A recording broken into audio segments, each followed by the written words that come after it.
بھی ہنس پڑے اور سینیٹر کامران مرتضیٰ لڑائیاں تو عثمان صاحب کہہ رہے ہیں کہ بہت چل رہی تھیں ہماری، لیکن اس موقع پر نہ اپوزیشن ہے کوئی اور نہ حکومت ہے، ہم سب پاکستانی ہیں۔ تو آپ کا کیا سر اتنا کیلکولیشن ہے، آپ کی اتنا آپ کا تجربہ ہے، آپ کا کیا اس میں پوری چیز پہ تجزیہ ہے کہ کیا ان کو یہ ایک کوئی خام خیالی تھی کہ پاکستان ایکٹ نہیں کرے گا، یا جیسے عفنان صاحب فرما رہے ہیں وہ خدا نخواستہ سمجھتے تھے کہ غزہ کے طرز پر جو مرضی کرتے جائیں تو یہ ہمیں پلٹ کر کچھ نہیں کہہ سکتے؟ ایگزیکٹلی کیا تھاٹ پروسیس تھا؟ اور اب یہ جو امریکہ کی بات کو ابھی بھی یہ لوگ جھٹلا رہے ہیں کہ نہیں ہم کسی بھی تھرڈ پلیس پہ نہیں بیٹھیں گے ان کے ساتھ، آپ کا اس پہ کیا اپنا مشاہدہ ہے یا آپ کے پاس انسائیڈرز ہیں کہ یہ اپنی فیس سیونگ ہے ان کی، یا یہ واقعی کوئی ابھی کچھ اور اپنا کوئی پینترا، کوئی عجیب طرح کے عزائم ابھی بھی کچھ آزما سکتے ہیں؟ پہلی بات تو یہ ہے کہ ہم کو اللہ رب العزت کا شکر ادا کرنا چاہیے، اور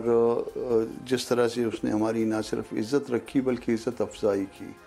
اور جس طرح سے ان کو رسوائی جو ہے، تو ہم یہ کہہ سکتے ہیں کہ وہ تو عز و من تشاء و تذل من تشاء۔ ایک ملک جس کے پاس $700 بلین کے جو ہے نا وہ ریزرو پڑے ہوئے ہیں، اور دوسرا ملک جس کے پاس بڑی مشکل سے رو کے $16 بلین کی ریزرو بھی نہیں ہے، شاید وہ 4 دن بھی نہ لڑ سکے ان ریزرو کی اسٹرینتھ پہ، وہ یہ اب مقابلہ ان میں تھا، اور یہ اس کو یہ دنیاوی طور پہ جو ہے نا اس کو گیج کر رہے تھے، اس کا وزن جو کر رہے تھے وہ دنیاوی طور پہ کر رہے تھے۔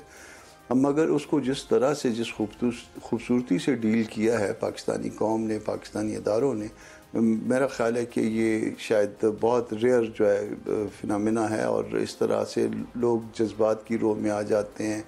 بعض اوقات جو ہے نا وہ ہائپر ہو کے وہ اوور ایکٹ کر جاتے ہیں، مگر یہاں پہ بہت ہی خوبصورتی سے کھیلا گیا ہے، اور پہلے ان کو ایکسپوز کیا گیا ہے، وہ ایکسپوز ہوئے ہیں، بدنام ہوئے ہیں، رسوا ہوئے ہیں اس حوالے سے کہ انہوں نے غلط ایلیگیشن لگایا،